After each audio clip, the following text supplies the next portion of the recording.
Bienvenidas y bienvenidos. Soy la maestra Luz Calderón y esta es su clase de matemáticas de tercer grado.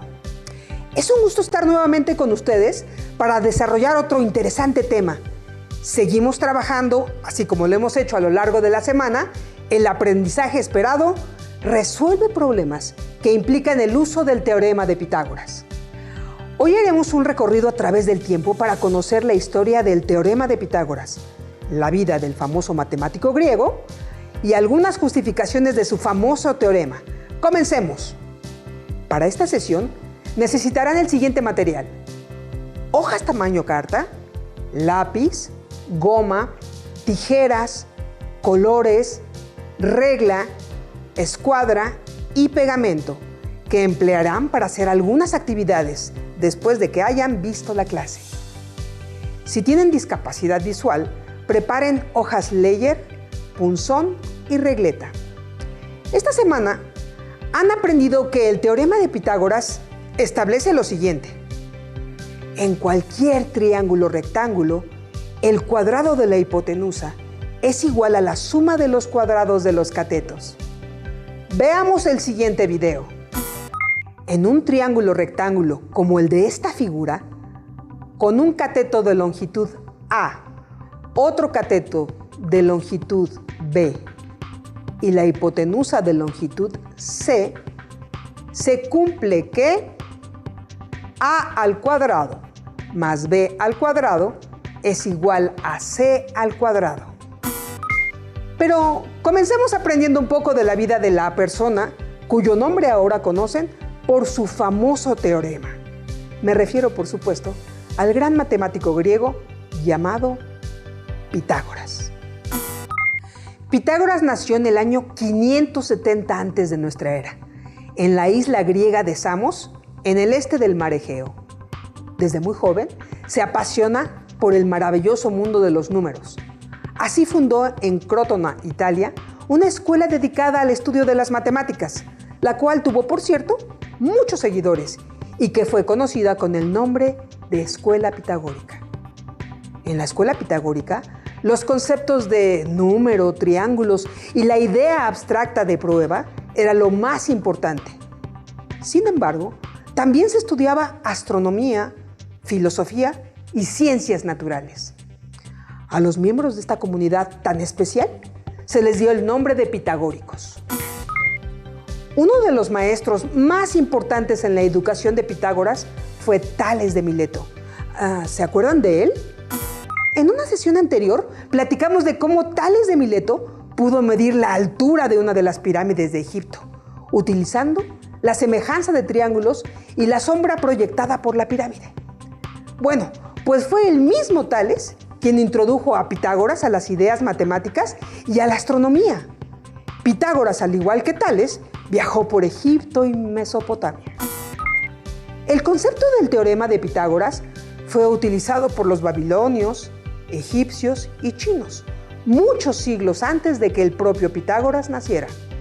¿Cómo es que sabemos esto? Gracias a los registros históricos como tablillas y papiros.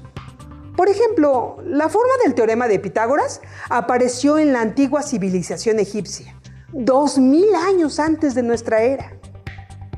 Los egipcios conocían y utilizaban el hecho de que el triángulo de lados 3, 4 y 5, o proporcionales a estos números, era un triángulo rectángulo.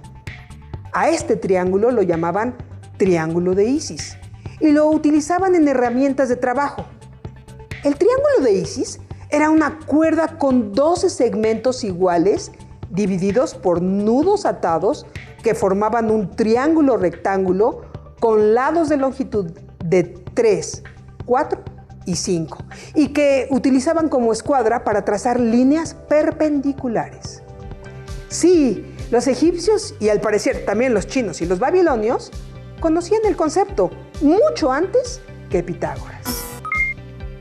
¿Por qué entonces lleva el nombre del matemático griego? Porque Pitágoras fue la primera persona que propuso y demostró formalmente este resultado matemático que llamamos teorema. En matemáticas, un teorema debe ser verificado a través de pruebas, es decir, a través de argumentos lógicos que muestran que es verdadero. Y para saber que el teorema de Pitágoras funciona para triángulos rectángulos y que el teorema es verdadero, necesitamos comprobarlo. Quizás sea el teorema matemático que ha generado el mayor interés, pues como ya mencioné, es útil en la vida cotidiana. Además de serlo en muchas otras aplicaciones como en ingeniería, en diseño, en el arte, en las diferentes ciencias, como por ejemplo en la astronomía. Existen cientos de pruebas del teorema de Pitágoras a lo largo de la historia. Conozcamos algunas pruebas del teorema de Pitágoras. Comencemos con la prueba atribuida a los propios pitagóricos. Los invito a ver el siguiente video. Veamos primero la demostración geométrica atribuida a los propios pitagóricos.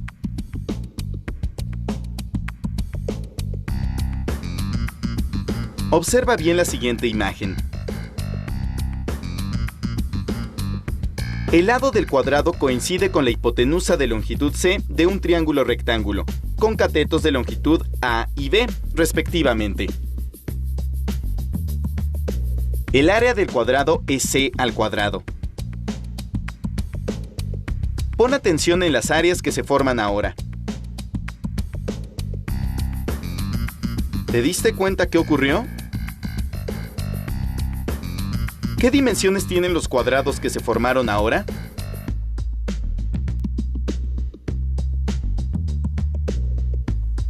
Va de nuevo.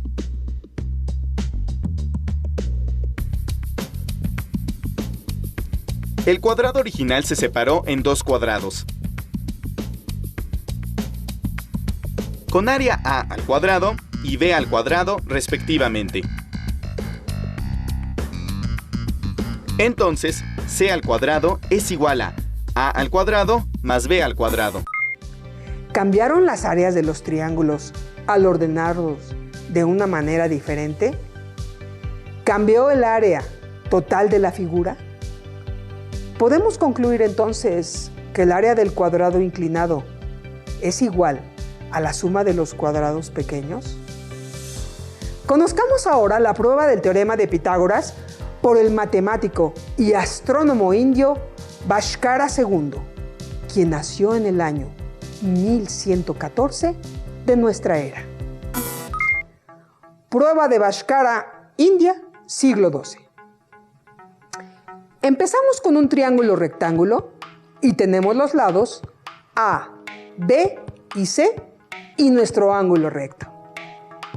Entonces, Bhaskara dijo que si dibujamos otros 3 triángulos iguales para tener un total de 4 y los colocamos de esta manera, obtenemos un cuadrado pequeño y un cuadrado mayor con medida de lado C. Por lo tanto, el área del cuadrado mayor es C cuadrada. Ahora vamos a tomar estos 2 triángulos, por cierto, triángulos isósceles, y vamos a tomar este primero y lo giramos de esta manera para colocarlo en este sitio. Y este otro lo giramos para que nos quede de este lado. ¿Los triángulos han cambiado de forma y de medida? No, ¿verdad? Pues siguen siendo los mismos. Lo único que hicimos fue rotarlos, lo que significa que el área de cada figura no ha cambiado. Ahora observen que este lado es B. Este otro lado también es B. Este de aquí es A y este es B más A. Bien, continuemos con la prueba de Bhaskara. Dibujemos sobre nuestras figuras una manera diferente de líneas y recordemos que este lado de abajo es B más A. Pero coloquemos primero ahora B más A, de tal forma que el cuadrado aquí generado tiene como medida de lado B y en el cuadrado pequeño la medida de lado es A. De esta manera, el área del cuadrado grande es b cuadrada y el área del cuadrado chico es a cuadrada. Finalmente podemos obtener que el área de este cuadrado, que es b cuadrada, más el área de este otro, que es a cuadrada, es igual al área de nuestro cuadrado grande inicial, es decir, c cuadrada. Por lo tanto, el teorema de Pitágoras queda entonces demostrado. Hermoso, ¿verdad? ¿Cómo expresarían algebraicamente el resultado de la prueba de Bhaskar? Veamos ahora nuestra primera demostración algebraica del teorema de Pitágoras. Observemos la figura. A partir del triángulo rectángulo original, se construyó el cuadrado del lado C. El cuadrado del interior mide A menos B. El área del cuadrado grande es C cuadrada. El área del cuadrado chico es A menos B al cuadrado. El área de uno de los triángulos rectángulos es A por B entre 2. Por lo tanto, el área de los cuatro triángulos es 4 por A por B entre 2. Desarrollando el binomio al cuadrado y realizando las operaciones obtenemos, y simplificando obtenemos el teorema de Pitágoras. Es hora de que ustedes comprueben el teorema de Pitágoras, por lo que utilizarán los materiales sugeridos al inicio de esta sesión. ¿Listos? Bien, comencemos.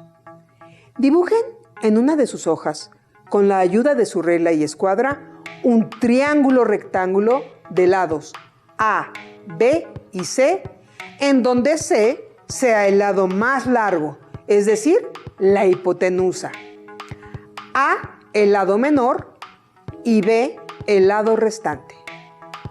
Con su lápiz, marquen el ángulo recto del triángulo. Ahora, considerando la longitud de cada uno de los lados del triángulo, construyan 3 cuadrados. Empecemos con el lado A. Construiremos el primer cuadrado con medida de lado A. Luego, el cuadrado de lados de medida B. Y por último, el cuadrado generado a partir de la longitud de la hipotenusa, es decir, medida del lado C. Coloreen los cuadrados y el triángulo de diferente color. Con sus tijeras, recorten los 3 cuadrados y el triángulo rectángulo. Hagan 7 copias del triángulo rectángulo y las colorean del mismo color que el primero. Así tendrán 8 triángulos rectángulos. En otra hoja, coloquen 4 de los triángulos y los cuadrados de lados A y B, es decir, los cuadrados pequeño y mediano de la siguiente forma. Con mucho cuidado, péguenlos en esa hoja. Tomen ahora otra hoja y coloquen los 4 triángulos restantes y el cuadrado más grande de la siguiente manera. Péguenlos en esa hoja. Observen que en la primera hoja han generado un cuadrado muy grande formado por 4 triángulos rectángulos que forman 2 rectángulos y 2 cuadrados, uno de área b cuadrada y el pequeño de área a cuadrada. En la segunda hoja también se ha generado un cuadro igual de grande que en la primera hoja. Este cuadrado está formado también por 4 triángulos, pero un solo cuadrado de lados de longitud C, es decir, de longitud igual a la longitud de la hipotenusa de los rectángulos. Analicen, ¿ambos cuadrados grandes tienen la misma área? ¿Cómo son las áreas de los triángulos? ¿Iguales? ¿Diferentes? Seguro sus respuestas son correctas. Los 2 cuadrados grandes tienen la misma área. Y como ambos cuadrados están formados por el mismo número de triángulos rectángulos, que son congruentes entre sí, por tener igual medida de sus ángulos y de sus lados, entonces podemos afirmar que la suma de las áreas de los cuadrados de lados A y B de la primera hoja es igual al área del cuadrado del lado de medida C, lo cual podemos resumir de la siguiente manera. A al cuadrado más B al cuadrado es igual a C al cuadrado. Han demostrado ustedes el famoso teorema de Pitágoras. ¡Felicidades! Por último, una prueba más del teorema. Imaginen 3 cajas cuadradas de acrílico con la misma profundidad, acopladas a un plato giratorio y conectadas entre sí alrededor de un triángulo rectángulo. Imaginen que llenamos el volumen de la caja más grande que se encuentra en la parte de abajo del plato y luego la giramos de tal manera que el cuadrado grande ahora esté arriba y los otros 2 cuadrados abajo. Y dejamos que el contenido líquido del cuadrado mayor se vierta en los otros 2 cuadrados. ¿Qué esperan que pase? ¿El agua del cuadrado mayor será suficiente para llenar los otros 2? Comprobemos el resultado. ¿Pasó lo que esperaban? Te reto a que busques más sobre esta demostración. Bien, ahora demuestren que han comprendido bien el tema de esta semana. Contesten la siguiente trivia. ¿Cuál es la ecuación que representa al teorema de Pitágoras? A. El cuadrado de la hipotenusa menos 1 de los cuadrados de los catetos es igual a 1. B. La suma de los catetos es igual al cuadrado de la hipotenusa. C. El cuadrado de la hipotenusa es igual a la suma de los cuadrados de los catetos. Exacto, es C. El cuadrado de la hipotenusa es igual a la suma de los cuadrados de los catetos. El teorema de Pitágoras se cumple: A. Solo para triángulos acutángulos. B. Solo para triángulos rectángulos. C. Para todo tipo de triángulos. Bien, es B. Solo para triángulos rectángulos. ¿Para qué puede servirnos el teorema de Pitágoras? A. Para medir distancias. B. Para calcular la medida de ángulos. C. Para calcular la velocidad. La respuesta correcta es A. El teorema de Pitágoras también nos sirve para medir distancias. Empezamos la semana estudiando al triángulo rectángulo, sus propiedades, cómo se utilizaba y utiliza para calcular distancias usando la altura del vértice del ángulo recto a la hipotenusa. También vimos las relaciones entre los cuadrados de los catetos y la hipotenusa hasta llegar a la enunciación del teorema de Pitágoras. Y a esta sesión, en donde exploramos su historia a través de sus justificaciones. Les invito a que busquen en su libro de texto todo lo relacionado con este tema y que resuelvan los ejercicios que ahí se proponen, para que así puedan enriquecer su conocimiento. Por el momento terminamos. Fue un gusto estar con ustedes. Nos seguiremos viendo para seguir aprendiendo matemáticas en otra sesión de Aprende en Casa 2. ¡Hasta la próxima! Si tienes dudas o necesitas ayuda,